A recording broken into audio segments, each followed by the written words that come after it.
Hi folks! It's been a while since the last Automation Impact episode, mainly because I had a lot of work. But now I am back and here is the new, fresh, cool episode for you. Check it out!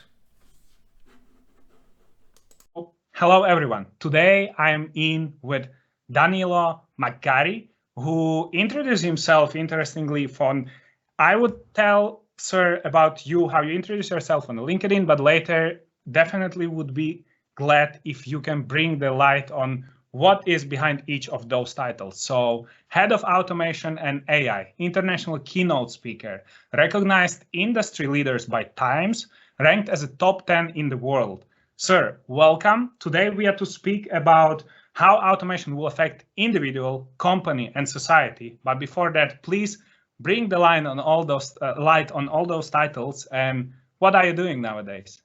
Yeah, thanks very much. First of all, for inviting me. It's a pleasure to be here. I'm a big fan of your podcasts. I hate titles, and really who I am as a person, the essence of Danilo is a person who relentlessly wants to improve things in every shape or form. And that's how I started my career. We'll go into that in a second, perhaps, but that naturally led me to transformation, and naturally led me to innovation. And I'm a very practical person.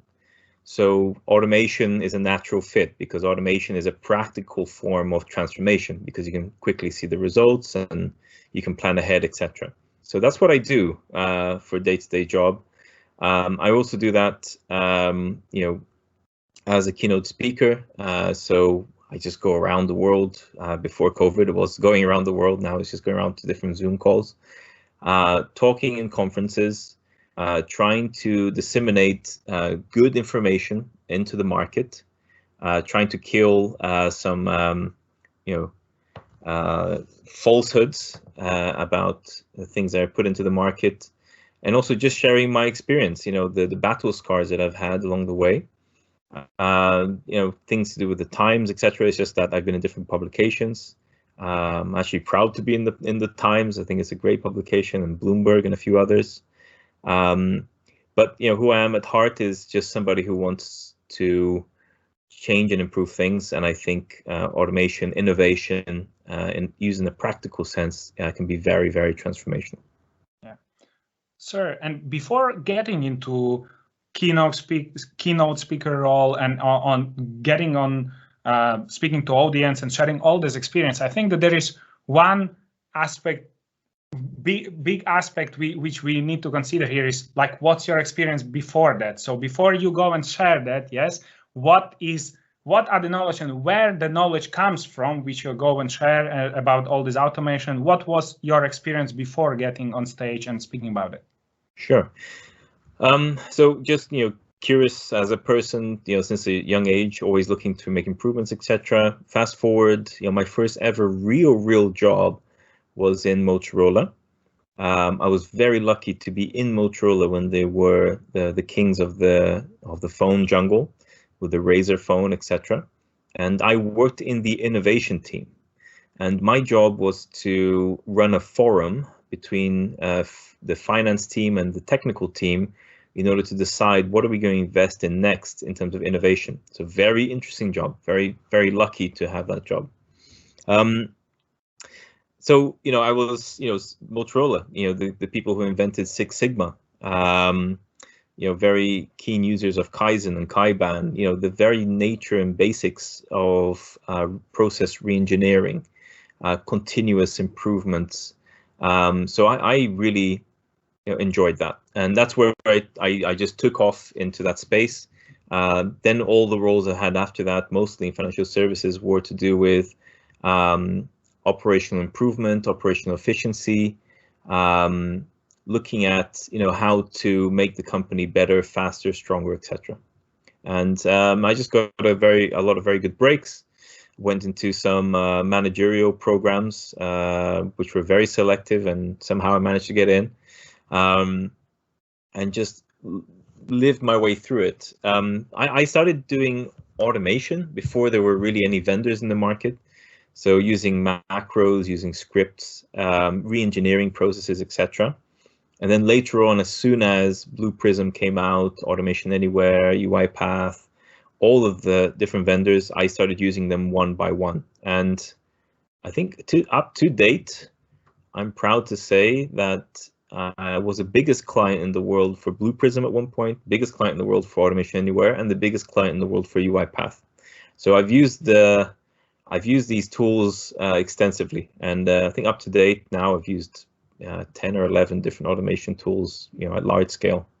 So that's how I started. It was really just being in the right place at the right time, which was very much, the basics of automation, which is about process engineering and continuous improvement. Were you always, I mean, how you describe it, I think that the longest journey you made is definitely in automation. How, in your experience, especially this Motorola experience, which you describe, was it linked with the continuous improvement? Was it like a one team, or did you have two separate teams, one dedicated for Lean Six Sigma and continuous improvement, and another for automation? And where did you start? To be honest, my job in Motorola, there was no such thing as automation in terms of software robots. Yeah. So that word was never kind of said in the office. Nobody really knew it. It wasn't a buzzword. It was just purely re-engineering, thinking how to do things better, measuring productivity, cutting out errors, making small incremental changes here and there. It's only until I got into investment banking when it was kind of let's say 2008 or 9 that then it really was about the buzzword automation, and then later on RPA became a buzzword, and then we all know today these words are huge now, and then now the new buzzword is AI. So it wasn't until much later that I even heard of the word automation or ever thought of it as an actual robot. Nowadays, having those split, and I think that moving on, the split would be even bigger. That there would be like more focus on optimization itself as a role, where you would have to develop the capabilities for optimization only, as well as for automation, as well as later for AI. It's hard to imagine even nowadays that one person would combine all those roles. Yeah. Were you ever at the point where you needed to decide if you are to continue with this older way of optimization, the complex approach, where you do if we speak about Lean Six Sigma, you also measure this, define, measure, analyze, and etc. Or at some point you made a decision just to focus on automation and AI. So was there ever a decision on front of you if you are to continue with one or another, or you still combine those? To be honest, it was a natural progression. So it was kind of process reengineering, Six Sigma, Kaizen, Kaizen, etc. Then it started going into simple automation like RPA, and then it went into AI very quickly when I was head of AI for Citigroup. Yeah. Then what happened most recently in the last kind of 3 or so years is I've taken all those things with me and put them all as part of the shed. So, if you think of a shed and having lots of tools in there in order to do different things in your garden, basically I keep all those tools in my shed today. So that's why, I'm leading more than just automation, it's also AI as well. But also I would never leave behind process reengineering and Six Sigma, because a lot of times when you are automating, you are also reengineering a process, and you need to still have the fundamentals of process reengineering with you. So, in the world of digital transformation and improving a company that has multiple different things that it needs and issues that it's trying to solve, you need to have multiple tools in the shed in order to service the company properly. So it's just like a mechanic. You go into a mechanic, they have hundreds of different tools for different cars and need different things. It's the same thing for a company. So today I take all those things with me, but I did naturally progress through them one by one and become an expert in them, although I'm always learning every day. So today the art, I think, today is how do you combine all these things so that there is nothing that your company needs that you don't have? And how do you do it in a harmonious way, in a way that it doesn't create chaos, and in a way that overall there is synergies between these different methods and approaches to improving the operational efficiency of a company? Correct. Before we dive into our main topic of today, like effect of how automation will affect individual, company, and government, you clearly elaborate on a topic about company. Yes, so you went through several large implementations. Yeah, you mentioned that you were the largest customer for Big Three in RPA market. Can you a little bit share?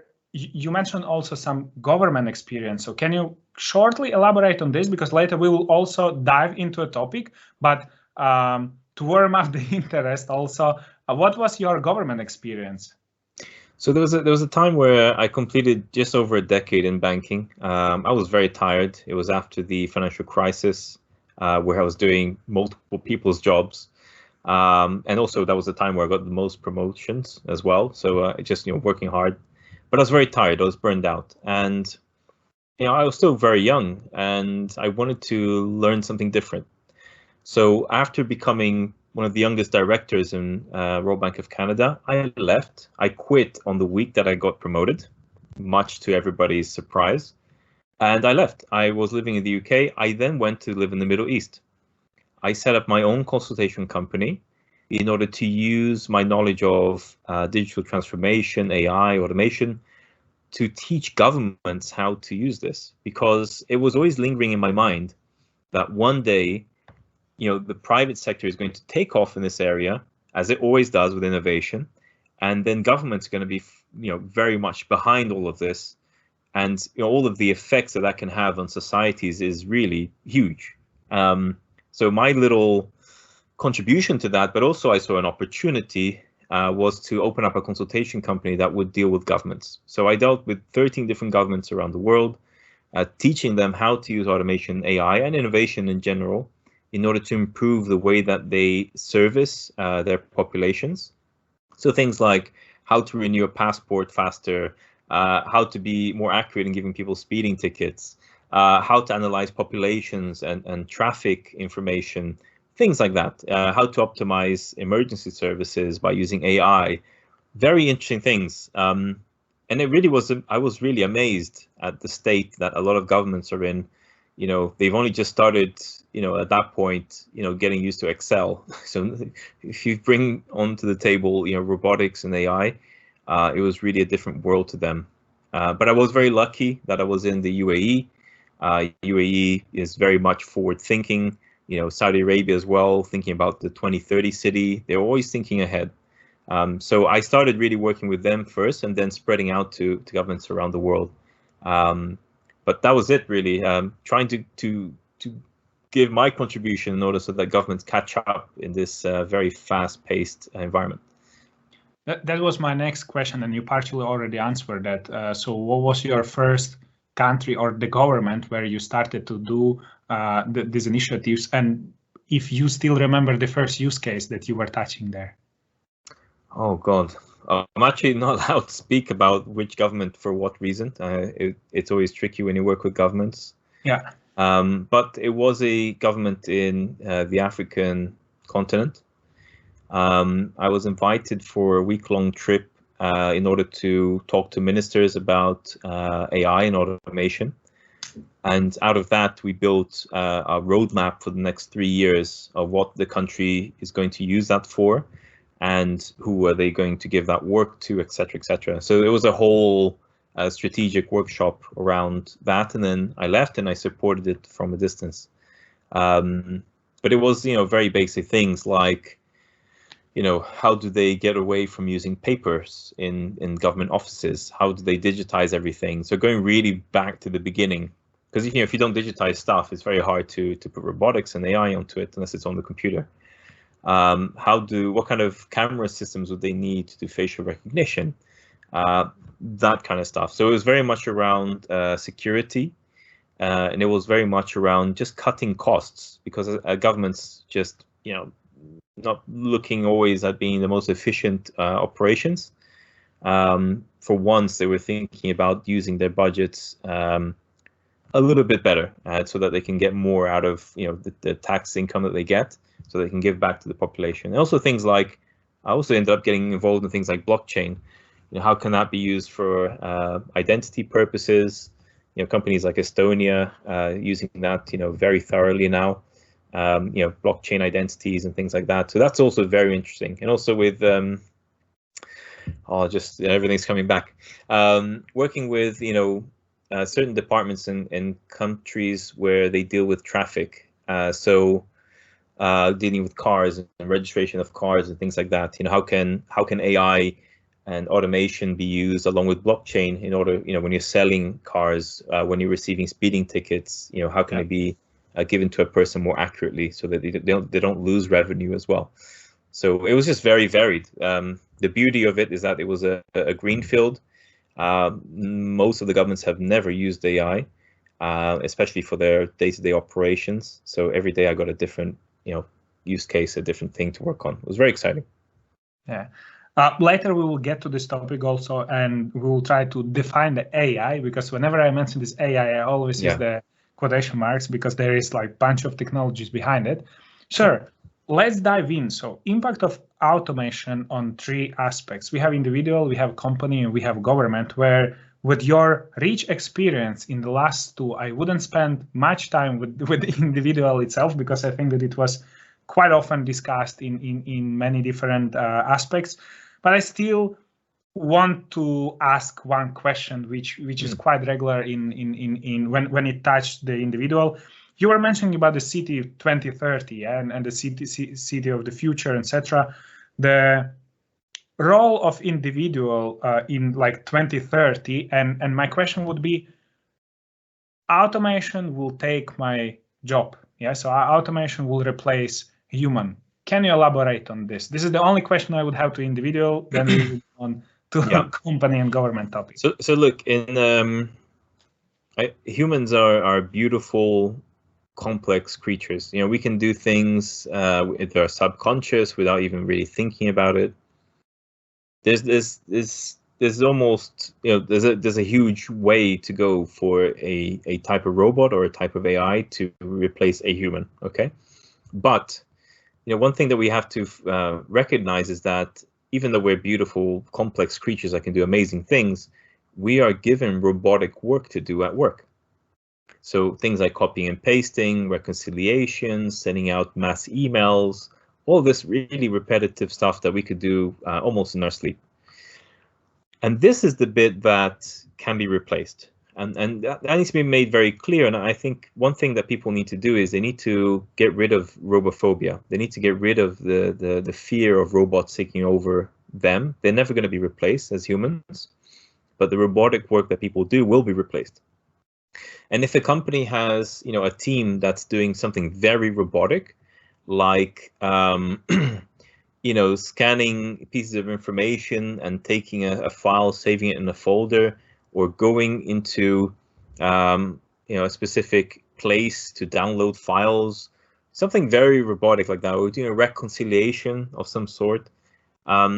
If that's all that a team does, that team will be replaced by robotics. But if a team does have certain things that they do which involves executive decisioning, things that they have to think about, take multiple sensory inputs, then by no means today automation or AI can replace them.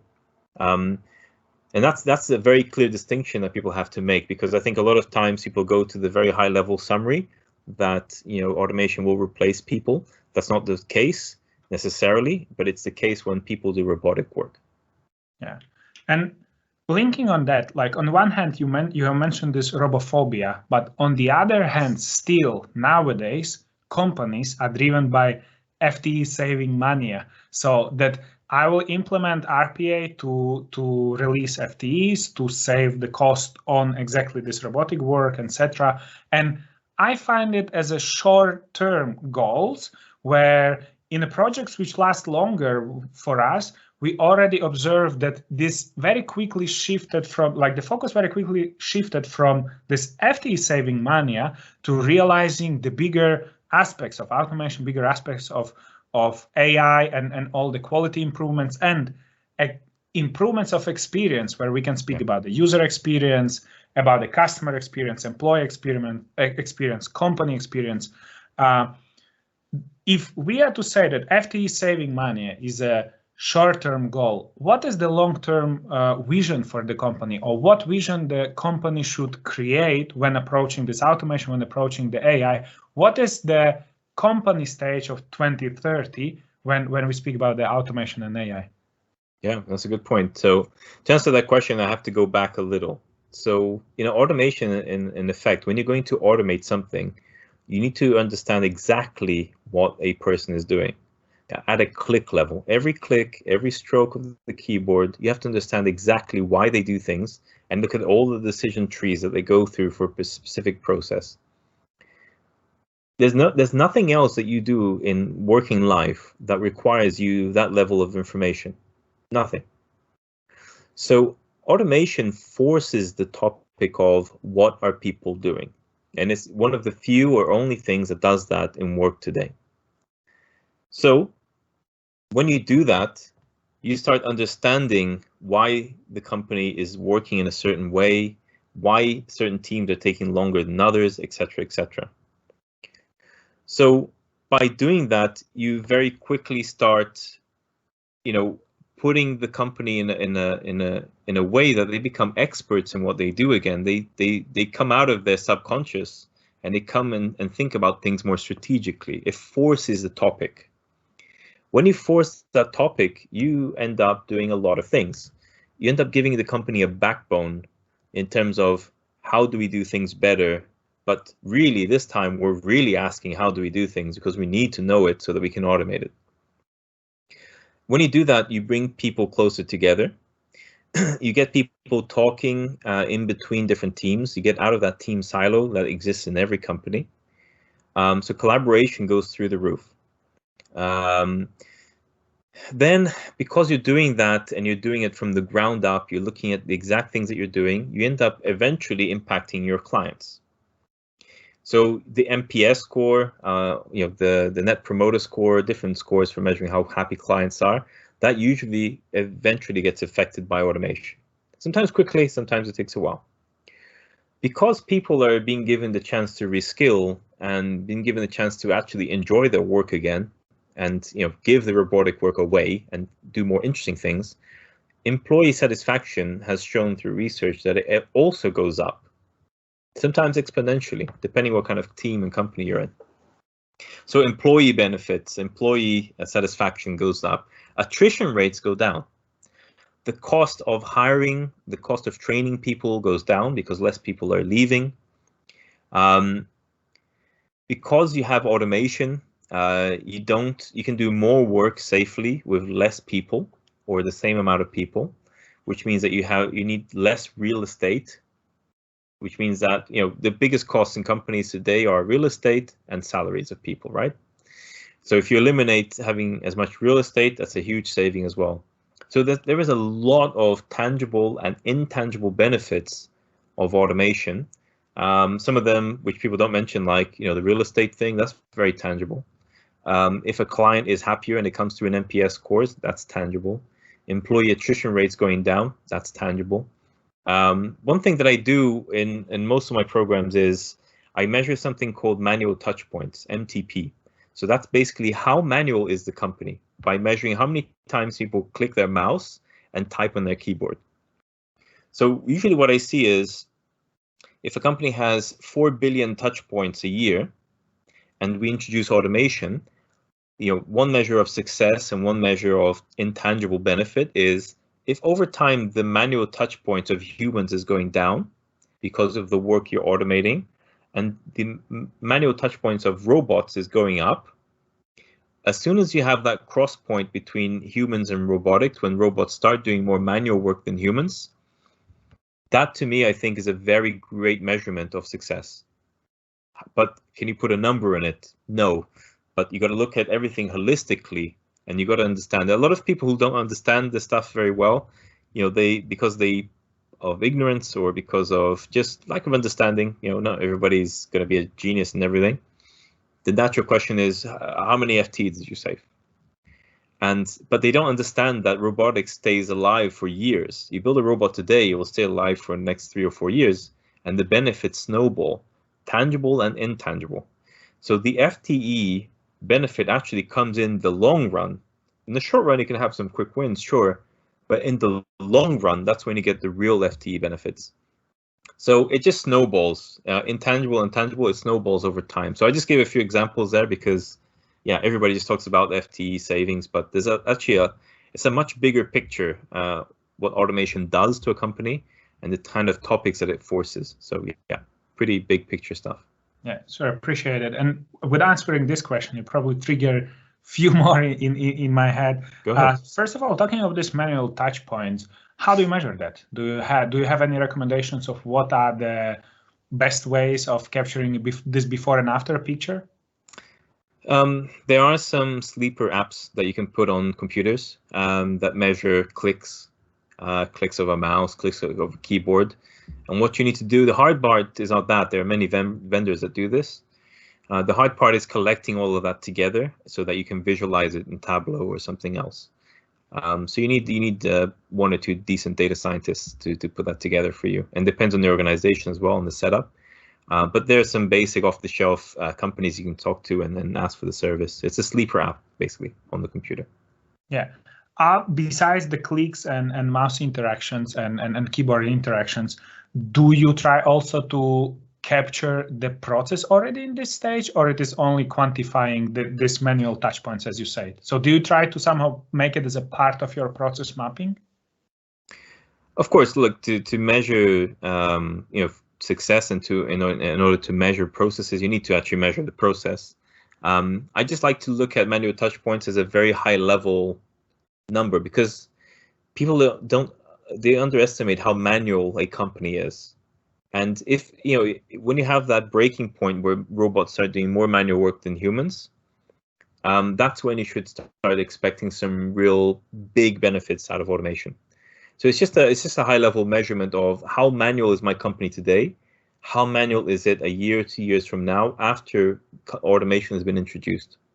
And if it comes to a point where the manual touch points just stay the same, then you're not doing a good job at actually making the company less manual. So it's just it's a good measurement of the impact of automation in the company. Yeah, got it.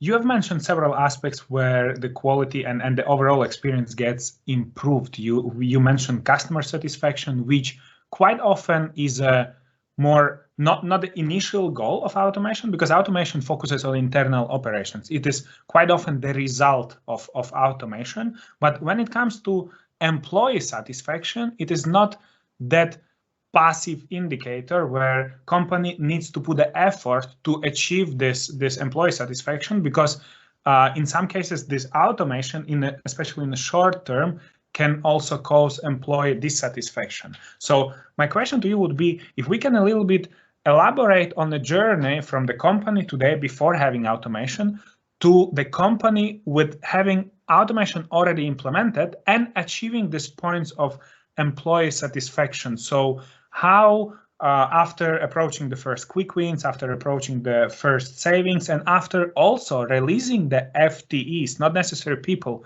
but FTEs in those robotic processes, manual processes, how me as a company owner or the board of the company should act to retain the people, keep people in the organization, reskill them. So what were the best strategies you observe or maybe even consult back in the past? So remember I was saying that humans are the most beautiful creatures on earth, most complicated, intelligent. It's really about people. So, the only times I've seen where, employees were negatively impacted by automation was when they were not involved. So it's in programs where companies try to do this in a covert way, keep it very hush-hush, underground information, need-to-know basis. That's when problems arise, because people start realizing that something strange is happening and their guard goes up. But if you introduce it as, hey, make it very public, very open, everybody gets to see the information, even make a bit too much noise about the information, and you involve people as champions of processes, champions of automation projects, even make them sponsors of projects, reskill them along the way, then very quickly people are both going to get the skill to do it, but also they're going to get the enjoyment of actually delivering something new and a new skill set they never had before. So one thing that I love doing is having something like an automation champions program, where we give people a chance to skill, to learn how to automate, learn how to build robots. So they would go in, for instance, if it was UiPath, go into UiPath Academy. If it's a business analyst or project manager for automation projects, teach them the basics of how to look after and run automation projects. So we set up all of these courses in the company I'm in now and previous companies, where it became very open and transparent. Hey, if you want to learn how to do this, you can take the time to do it. And if you want to, raise a project that's very good, you will become the sponsor of it, and you will be involved in it every single day. So it's all about involving people. Just going to the client bit real quick. In today's world, automation is something that is expected. It's no longer that thing it's no longer that shiny toy that only the top companies have anymore. All the middle tier companies are going after this as well. So when a client is working with you, they're expecting you to have AI and automation in some form. Otherwise, it's not good value for money, right? They can go and talk to somebody else who has it, who is a competitor. So a lot of times what happens is the reason why you can very quickly see an impact on clients is because they actually request you to automate things for them. So they come to you and say, hey, that service you provide for me every month or every year, I want you to automate it, please, because there's been too many errors. And then if you don't have an automation team, you're going to lose that client very quickly. So it's an expectation today. And that's why you see customer satisfaction goes up quicker, because they know about your automation project. They request it and they're expecting it to be delivered. And when you deliver it, they will see the impact of how versus how it was done when humans were doing it. So just those two things I want to put out there, because not everybody's going to have the same success or the same approach to automation, and that means they're going to have different outcomes. But it doesn't mean that everybody will have the same outcome. Yeah. So reskilling is really about you don't automate the company first and then reskill people. What you do is you reskill people while you're automating the company. That's the trick there, and you kill 2 or 3 birds with one stone. Maybe elaborating a little bit on what you have mentioned about the customer, you shift the focus a bit on the end. I want to also elaborate on this, that back in the past, when you said that you do automation, people may guess about the macros, about those scripts, etc., and it was kind of a niche. Yeah, so you do certain activities within the automation, but nowadays what I would like to highlight is that automation is not anymore a niche or a project that you implement the automation in a company. Yeah, same as back in the past, like improvement initiative. It is not something that you just do in a company, but if you follow the Lean Six Sigma, it is a continuous improvement. And I just was speaking last week on one conference about automation versus optimization, like what should go first, etc. And when elaborating on optimization, I was saying that it is like Lean Six Sigma it's not a project, but it is mindset in the company. It is what the whole company is living. And now with automation, I see the same thing happening. It is not anymore the tiny niche or tiny companies are doing it, or some project or service you receive in your company, but it becomes a mindset. It becomes a style of the company, and it becomes the work style. It's not a lifestyle, but it is a work style of each company. And when it comes to RPA, I hardly can imagine the company where RPA cannot be adopted, or where AI cannot be adopted. The question is in what form, in what areas, but I think that even now it is everywhere, and in few more years, I can't imagine the company which haven't had an experience with it. So can you a little bit maybe elaborate on the automation as a lifestyle, not the automation as a project, but automation as a way of thinking, and the new continuous, if we had a continuous improvement, now we have continuous automation and implementation of AI. Yeah, that's a great point. So it takes time, right? Like someone won't think about something naturally until they've been exposed to it for some time. So it's like a habit. You have to gain that habit. So yes, the big thing in the early 2000s was Kaizen and Six Sigma and process reengineering, etc.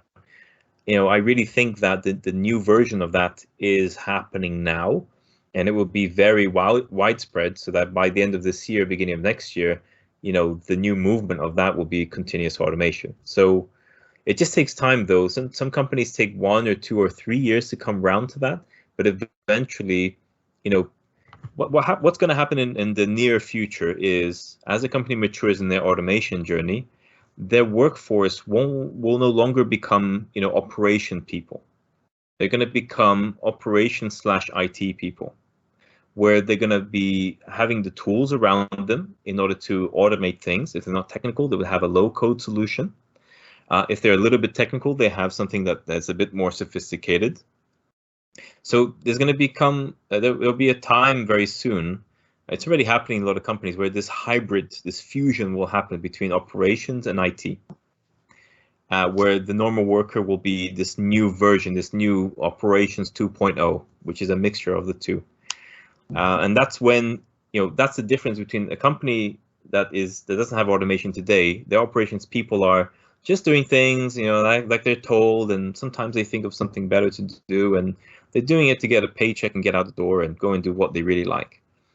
The new version of the operations people, the fusion, the operations 2.0, is a person that comes into work, they see something happening which is not efficient, they automate it. If it's too big for them to do it, they liaise with the center of excellence and they get them to do it, and they get it out the way and they move on. So they don't settle for a process that is inefficient. Their job is actually to iron out inefficiencies, rather than just come in, do your job, and just do the operational procedure and get out the door.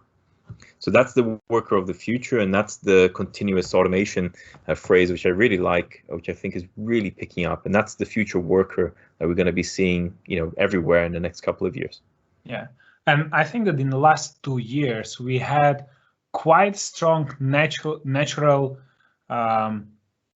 speed up of it, or natural, I would say, accelerator. Yeah, that was the word I was looking for. We had a natural accelerator of those initiatives in the form of COVID, where another very important aspect which automation brings into a company is ability to sustain and scale processes. Yeah, so we were speaking about the customer satisfaction, we were speaking about the employee satisfaction, but great observation. I was really seeing that the one thing is when you hear about this, or when you in theory speak about it, and another thing is when from yesterday to today your people can't anymore go to office, and on top of it, in some areas we work with one company which supplies the oxygen to hospitals, where you observe that in the process you have 3 times or 4 times the increase of the workload.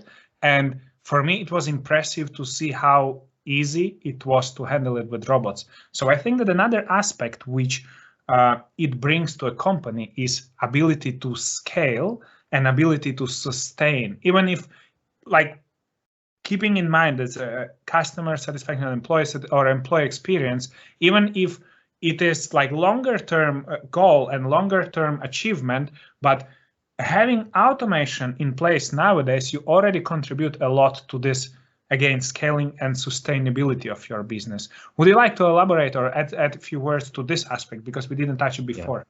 No, 100%. And coincidentally, I was also talking to a group recently about this. There's a lot of reasons why this is happening. So there was a study done by the Economist Intelligence Unit, where if you look at, you know, since the 1990s, you can go back further, the cost of labor of a human continuously went up. So it doubled by the time of 2018.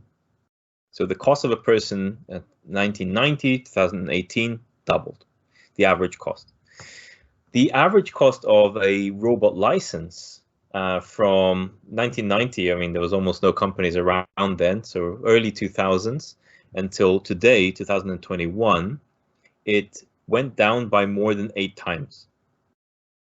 So the cost of labor versus, so, you know, a typical person, average person earns, depending what country you're in, 50, 60,000 a year if you include fully loaded costs. But a license of a robot is now single-digit thousands. So a person is at least 10 times more expensive than a robot. That's one thing. So the cost of licenses have gone down, and more vendors are available today to automate, etc.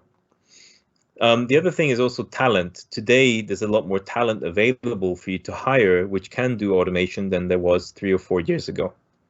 So the availability of talent allows you to scale your programs, which then means that you can automate more of the company. The other thing is that this talent in automation, even though it's a very hot topic, is cheaper today than it was 1 or 2 years ago, again, because more people are flooding into the space. 4, the ease of integration. So the tools which are available out there are much easier to use today and integrate than it was 2 or 3 years ago. That makes it easier to use, which means you can use it faster and easier, which means you can scale.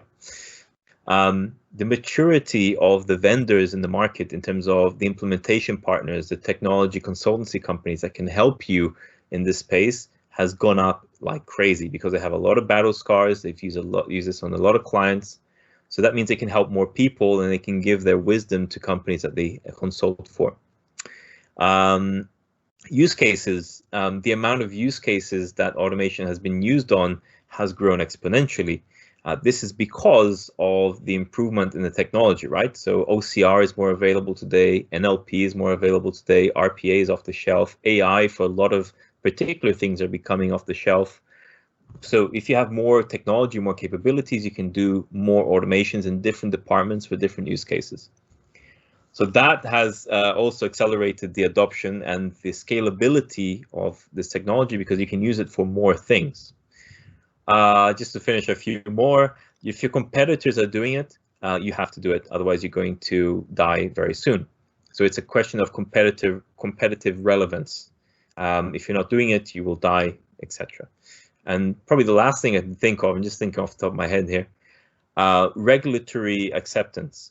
So 10 years ago, if you told the regulator you are automating something, they will, it's as if you've told them there's aliens in your company. So today, regulators love automation in most countries because it's actually getting them the reporting they need faster.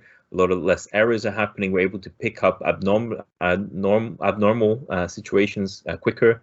So there's at least like 10 or 12 reasons there why scale has increased and why the adoption is going to increase exponentially. Yeah.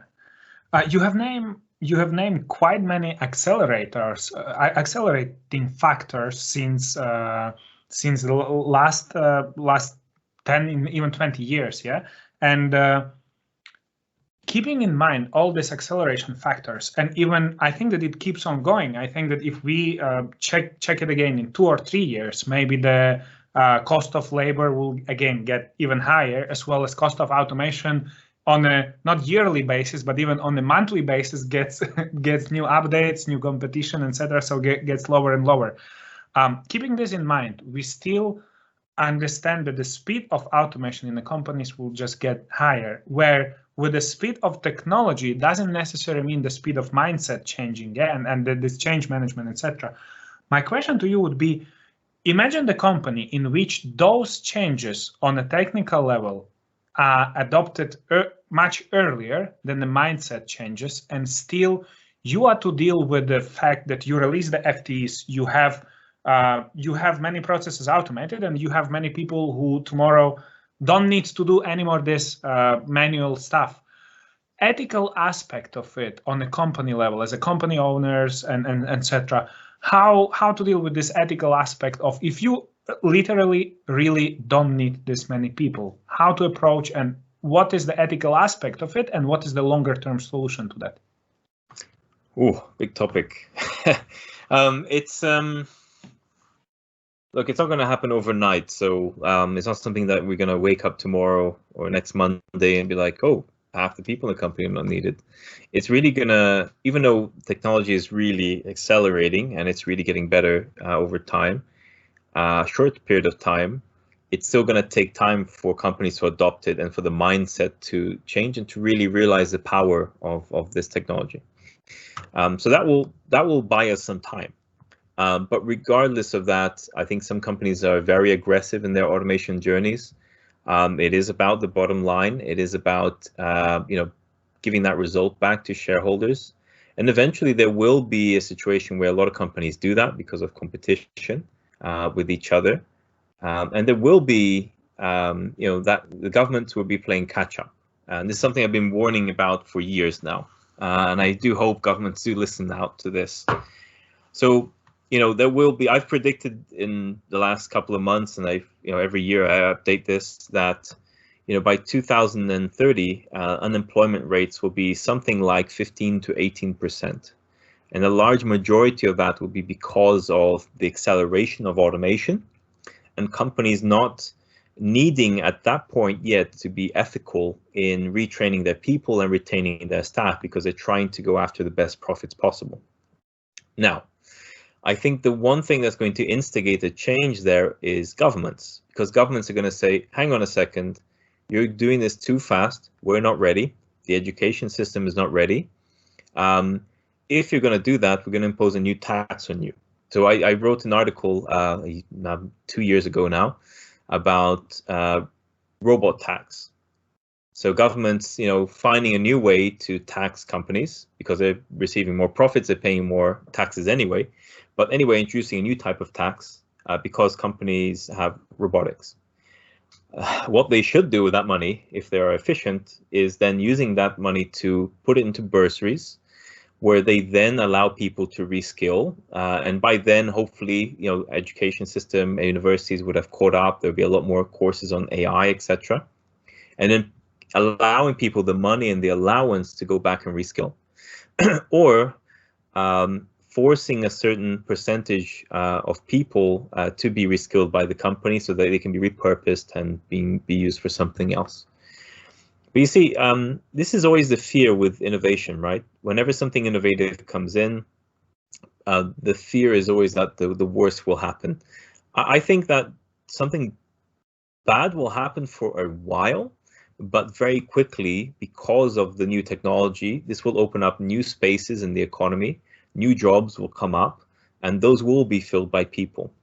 You see, going back to the labor cost for a second, if labor costs have doubled in the last 20 or so years, they will double again in the next 10 or 15 years. It will happen even faster. It will come to a point, and there are a few reports in this, a few predictions by CIPD and a few other companies, institutes for education and HR, that by 2030, 2040, roughly 50% of the Western world will become freelancers. They will no longer be full-time employees. The reason why companies will be forced to do that is because employees would be just too expensive. And for those companies that didn't implement automation fast enough, they won't be able to have a margin that's healthy enough to absorb that extra cost. So the option that companies have is to lay off these people, but still allow them to bid for work. So what's going to happen is, instead of tenders and RFPs happening for big projects, tenders and RFPs will start coming out for doing a simple process job in a company that you do a couple of hours a day, a couple of hours a week. And people who are getting reskilled, because they're getting bursaries to do that, they're going to be bidding for those jobs, and companies will be picking those that have the most skills and the best kind of bang for their buck. Yeah. So we're going to move into this digital economy, the human cloud situation very quickly over the next 10 years. So the way that companies work today, the structural setup of companies, I think will drastically change in the next 10 to 15 years. And that's going to impact society, 50% or more people being freelancers.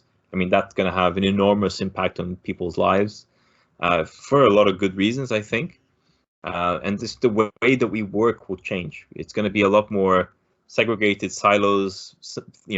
Processes have been optimized to the max, and there's a very clear instruction of how to do something in particular, and almost anybody can do that process. So people will just bid for it as they bid for anything on eBay or Amazon. Yeah, really, really interesting perception. And I mean, if you describe it 10 years ago, it would sound so futuristic and far from reality.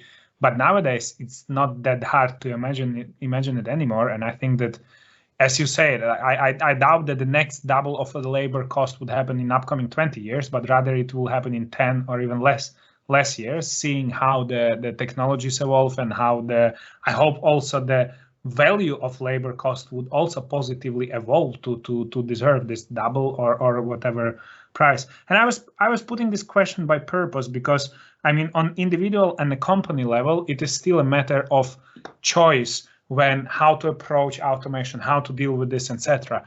But this was a linkage to the third part of our discussion, to a government, where I think that for the government, it is not really a matter of choice. I feel that this would be, or they can earlier approach it by the matter of choice, or later by the matter of being forced by economy, by those companies we mentioned before, etc. And when we speak about the implementation of automation and AI in the government, I think about two aspects. One is implementing it inside the government, another is addressing it outside. And I think that the second one is the first one, with implementing it inside the government.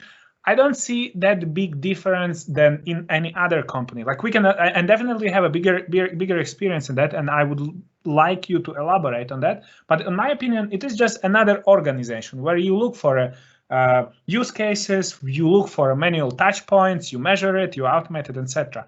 But the aspect of external dealing with external factors, regulating it on the company's level, on the individual's level, is a completely different world, which you would probably not experience on the company and individual level. So let's dive into the second one first. So how government can prepare for it, and if something is happening already, or what, I mean, please, I think that you can bring more light on it. So the topic of dealing with the companies, dealing with individuals, and how government can prepare for that. Yeah, you see, governments automating is actually, it does sound, like, oh, this should be the same as a company using automation, and the technology is the same. There's no difference there, but the mentality of the worker in a government entity is very different to the mentality of a worker in a private or public company. Public as in, a company that's listed in the stock exchange. Yeah. You see, a government worker doesn't have that much incentive to improve anything. Their paycheck is capped for a certain experience or grade that they're in. It happens in a lot of companies like this as well. But you see, in a company, it's different. You get incentivized to make things better. When you do, you get promoted.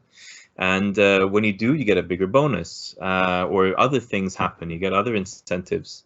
In the government, there isn't such incentives. It's very much, this is your job, this is the budget we have. It's very rare to get the bonuses in the government. So the mindset of government, people that work in government entities, is usually very much of, this is a laid-back job. It's also very difficult to fire people in a government setup. They have to go through a lot more procedures than you would in a company. A lot more warnings, etc. And people know that, and that's why they take it easy, because it's a little safer than working for a company. So that's why it's much more difficult for a government to instill that mindset of continuous improvement, continuous automation, because the setup is different in terms of the environment and how incentives are put together for government workers. So that's why, in many ways, why governments take longer to implement innovation than the private sector. The way the governments have to go about it is, they're going to have to start making an investment. They have to start seeing that, becoming more modern is actually going to save them money. And by doing that, it's an investment. So let's say if a government's spending today 5 billion in a certain sector, and if they automate it, they will be able to do the same amount of services back to the population, but for 4 billion.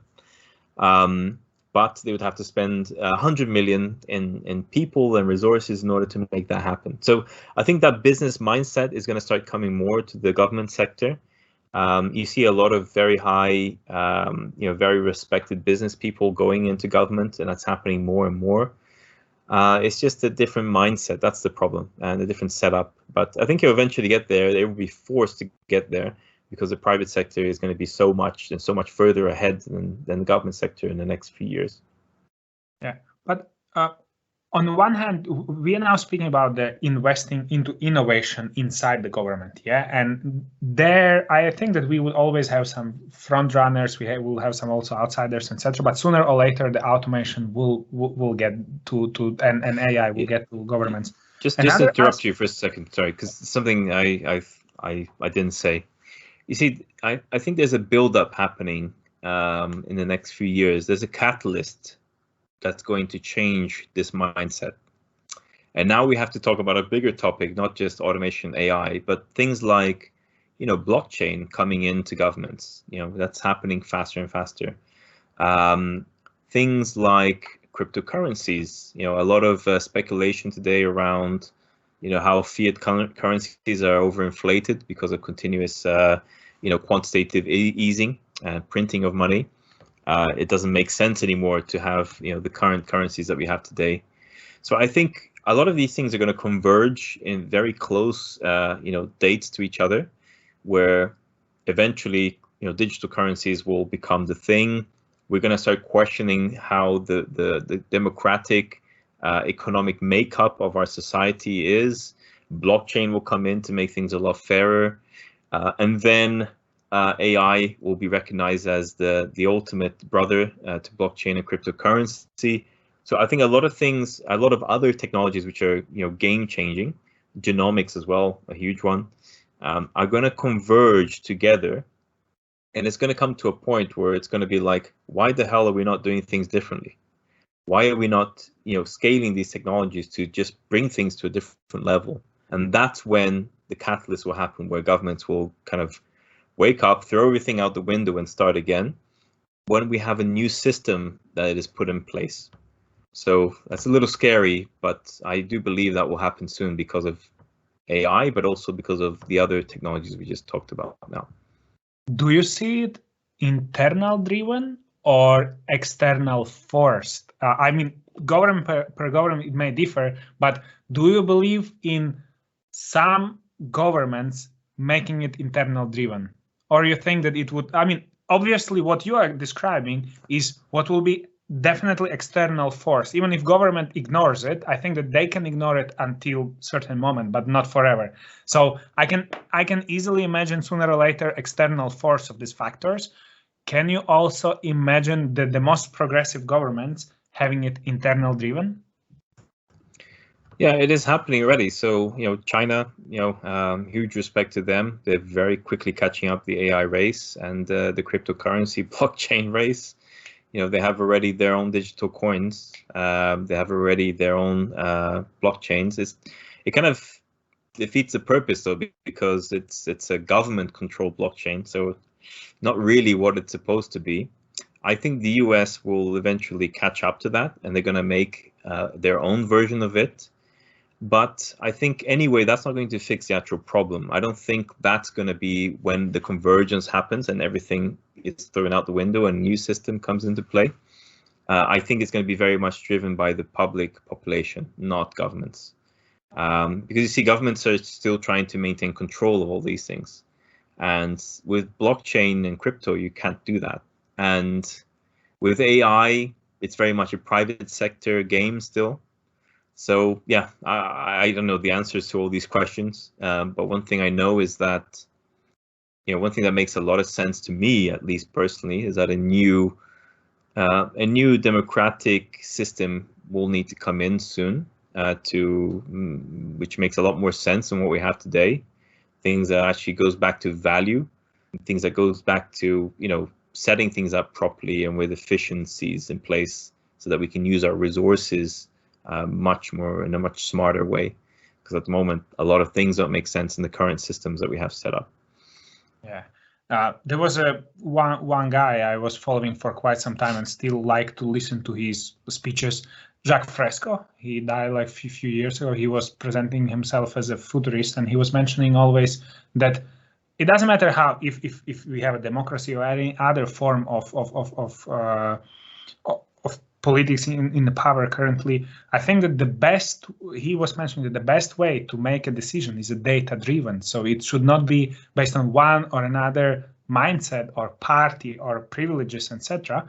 But it must be more and more data driven. And I think that this is happening partially already, but again, on the lower levels, like we say, individual and a company, where sooner or later, and even nowadays, it is happening in some governmental decisions, but more and more, it will be more common, I would say. And just getting back, returning a little bit back to the topic you touched with the cryptocurrencies and comparing what the analogy I catch here is about what Bitcoin and cryptocurrencies would make to financial sector. Something similar will happen with automation and with the labor cost, with the work sector, and etc.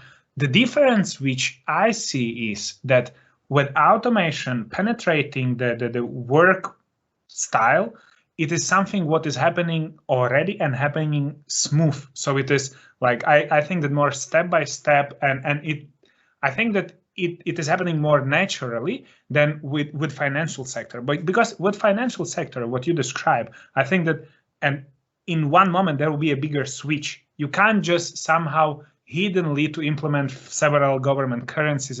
At some point there is a switch, where the difference for automation is that it is happening slowly but surely. Yeah. So what are the other areas where we can compare this to? If we are touching like blockchain and cryptocurrencies and finance sector, and then also automation and work style.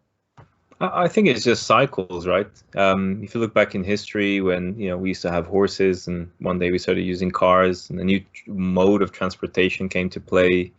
There were enormous changes to economies, to what we could do, how far we could travel, etc.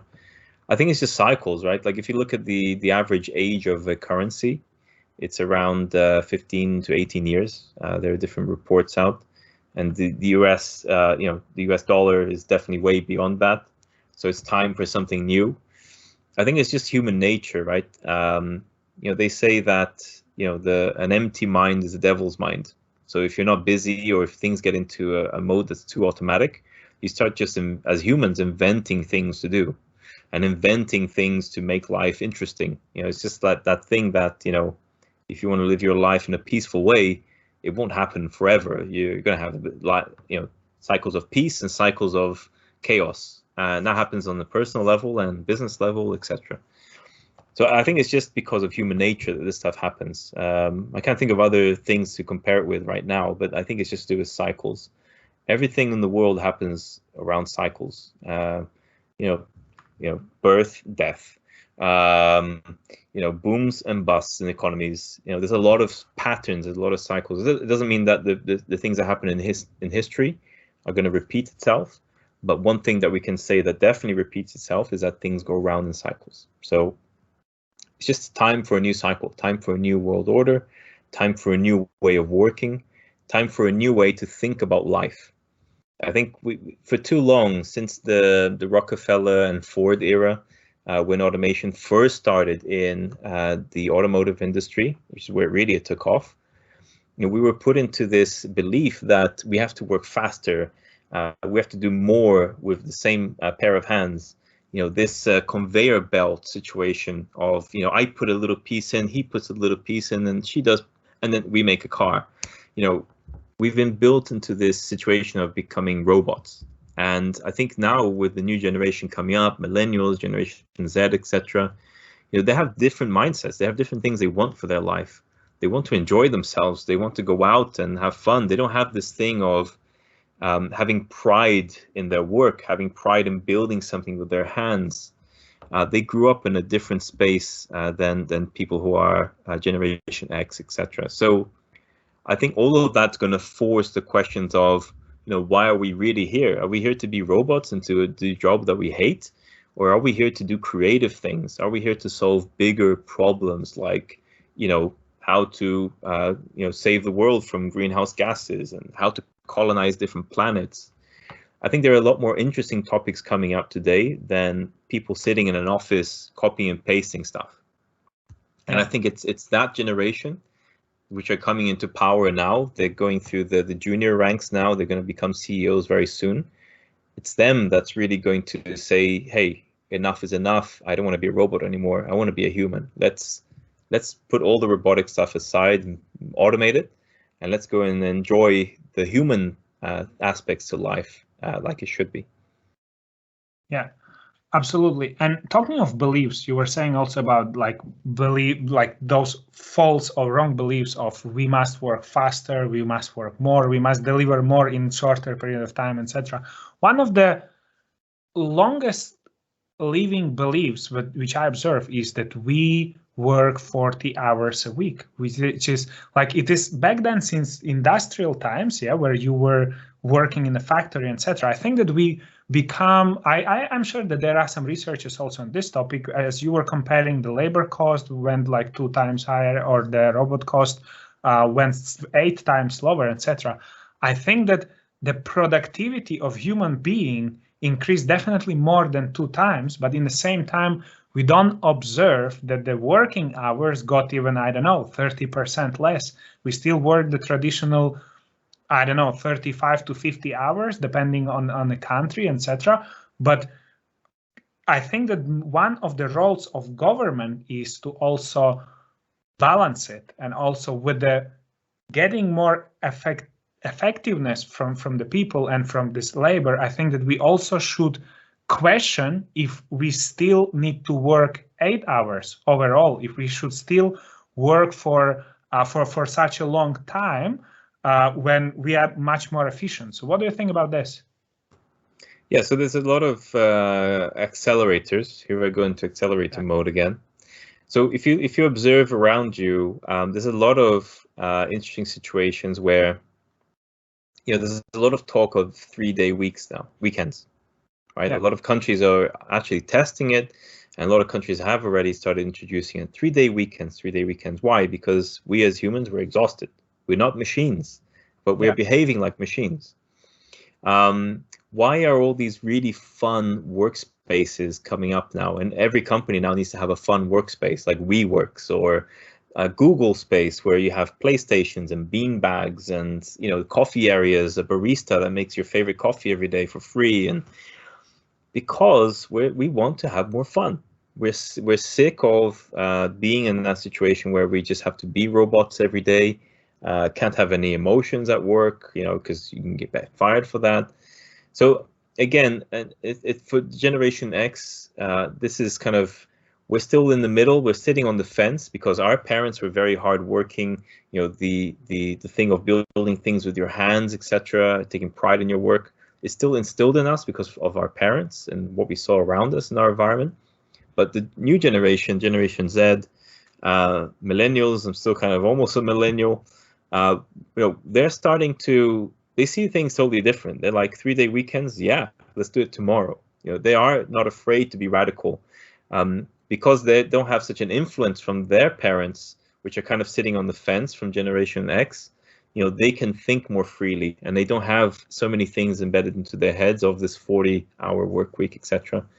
One of the things governments will need to do over time, and this is why they started using 3-day weekends, is, you know, the 30-hour a week thing will become normal, because if you do that, then more people can work. You give space to more people to do the same job, and it's a good way of keeping employment rates steady. But you can only do that for so long. I mean, what are you going to do? You're going to go to 20 hours a week and 15 hours a week?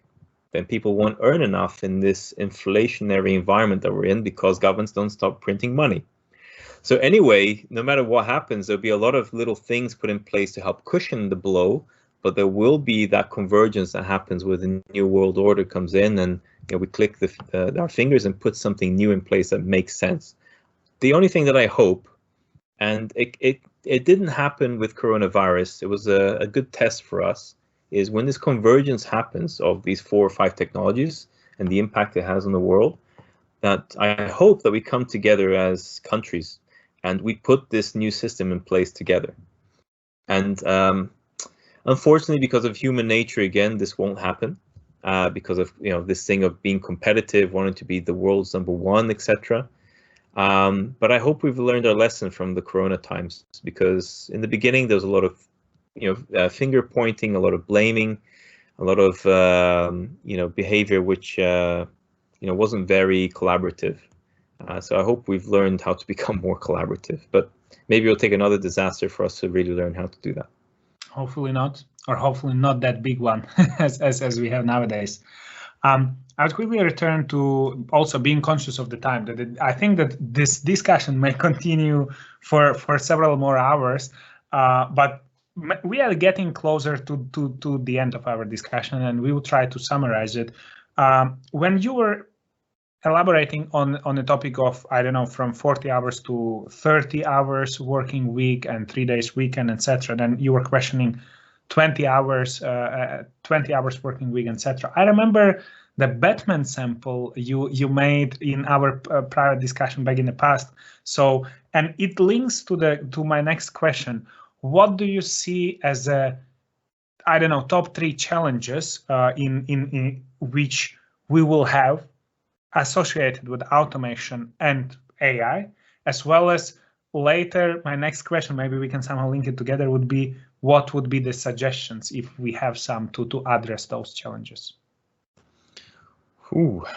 As individuals or companies? Let's take an individual, company, government. And for individual, that's why I use this link, like the Batman sample. Yeah, the Batman story was, I like it a lot. Maybe you can tell it again for our audience as well. Yeah, so, there's different analogies that we can use, but I think in the individual level, it's really just getting, not being so insecure. Let robots come because they're coming and they are going to do, the things that are mundane and boring that you shouldn't be doing, which companies don't want you to do because it's more efficient and more financially better for them. So just let go, instead of fighting the wave, go with the wave and learn how you can be part of it. That's the main challenge, and that's how you can resolve it.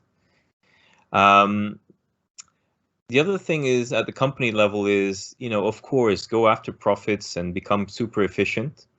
But just be conscious of the impact that, especially if you're a market leading company, if you're a blue chip company, be conscious of the impact that you can make on a society, because you're ultimately accelerating how this new order is going to shape up, and this thing of people moving to freelancers and bidding for work, etc.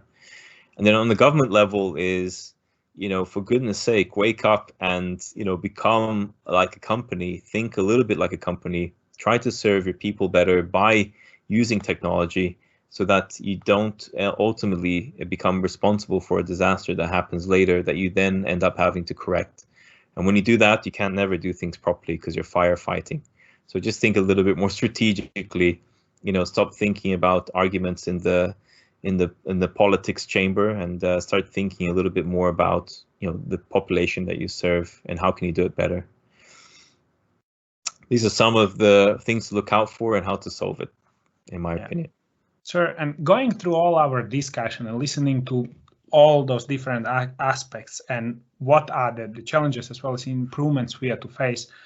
To me, along the whole discussion, for most of topics we touched, there was never a question for me of if we get there and when we get there, etc. But for me, clearly, it is not a question of if, but only a question of when. It is a question of time and matter of execution. So I hope that we would reach all the positive aspects and we will reach this level without another political or natural disaster. Yeah, that we would be. That I believe that we are smart enough to handle it in peaceful and the right way. On this note, I think that again we are getting closer to the end of this episode. I highly appreciate all the experience you share and opinion you share with our audience. Is there any last message or the key message you would like to leave for our audience? Yeah, I think it's that try to think rationally about all of this. You can't control everything. You can only control how you react to all of it. So one advice I would give is this is coming, this is happening. There are some big changes along the way in the next 10 or so years, or even less. Try to enjoy the process. Don't fight it. Be part of it. Try to be embedded into it. Because it's coming and you can't stop it. That's one thing. The other thing is also, take this time to ask some life questions. Why are you really here? Why are you really in your job? Is it for a paycheck, or do you actually enjoy what you're doing? Because if you don't enjoy what you're doing, the most precious thing out of everything we've ever said here in this discussion is time. If you look at the wealthiest people on earth, the people that are most privileged, the one thing that nobody can buy is time. And if you're wasting it doing robotic work, then you can only blame yourself. You're a fool for doing that. So go out and find something that you're meant to do. Find something that your brain is built for, which is a beautiful thing you have, and try to create memories that you're going to be proud of when it comes to your last days. And along the way, with all these technological changes happening, just learn and grow as an individual. Don't be so insecure. That's my message I would say to everybody. Danilo, thank you very much. Appreciate it a lot. Great discussion, and I hope this is not our last discussion, and there will be an opportunity to share more knowledge from your end again. So thank you very much. This is a great pleasure and honor having you in today. Thank you. My pleasure was all mine. Great discussion. Thank you. Thank you very much. Cheers. We are done.